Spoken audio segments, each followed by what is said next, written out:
ఇగో చూస్తున్నారు కదా, పోలీసోళ్ళొచ్చి పిలిచేదాకా ఇంటికొచ్చిన అల్లుని లెక్క లోపలనే ఉన్నాడు దొంగోడు. రారా బయటికి రా, ఇంకెంతసేపు లోపలనే ఉంటావని పోలీసోళ్ళు పిలిచే వరకు మెల్లగా తలుపులు తీసుకొని బయటికి వచ్చిండు. అగో చూసిండ్రు కదా, దొంగోనికి ఎంత వినయం, ఎంత విధేయత. పోలీసోళ్ళను చూడంగానే ఎస్ బాస్ అన్నట్టు రెండు చేతులు కట్టుకొని మరి వాళ్ళ ముంగట నిలబడ్డాడు. అసలు ముచ్చట ఏందంటే, బోడుప్పల్ సాయినగర్లున్న గీంటోళ్ళు దుర్గమ్మ దర్శనానికి విజయవాడకు పోయిండ్రట.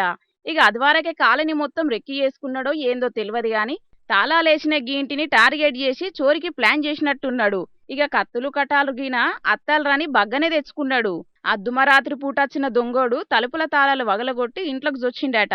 అంతవరకు మంచిగానే ఉన్నది గాని, దరిద్రాన్ని జోబులో పెట్టుకొచ్చినట్టు ఆఖరికింటోళ్ళకే బుక్ అయిండు గిట్లా. శ్రావణ మాసం కాబట్టి విజయవాడ కనకదుర్గమ్మ దగ్గర వెళ్ళి వడిబియ్యం పోసి వద్దామని చెప్పి పోయాము. కొద్దిగా లేట్ అయింది, ఆడ క్రౌడ్ ఎక్కువ ఉండడం, ఎంత లేట్ కావడం వల్ల కొంచెం లేట్ అయింది. ఇంటికి మళ్ళీ అదే రాత్రి 1:30కు వచ్చాం. 1:30కు వచ్చేసరికి గేట్ లాకు అట్లే ఉంది, ఈ మెయిన్ డోర్ బ్రేక్ అయి ఉంది. ఇట్లా చూసేసరికి తొంగి చూసేసరికి లోపలికి ఆడ మంచిగా torch light, cell phone torch light పెట్టుకొని ఆ సీరియడ్ దాక్కుంటూ కూర్చోవడం, అదంతా చదువుతున్నాడు, సామాను చదువుతున్నాడు. అప్పుడు వెంబటే మేము డోర్ పెట్టేసేసినాం. నా 2 అబ్బాయిలు, నేను డోర్ పెట్టేసి ఉన్నాము. ఉండేసి 100కి ఫోన్ చేసినాం.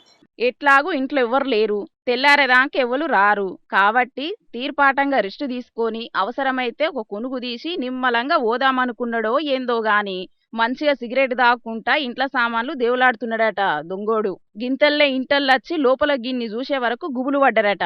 కాని ఎంబటే అలర్ట్ అయి ఆడున్న రూమ్కు తాళమేసి పోలీసులు కంప్లైంట్ చేసిండ్రట. ఇంకేంది, గౌరవ మర్యాదలతోని కొత్తల్లున్న అత్తారింటికి తీసుకుపోయినట్టే దొంగోని అరెస్ట్ చేసి స్టేషన్కు పట్టుకుపోయిండ్రు గిట్లా పోలీసోళ్ళు.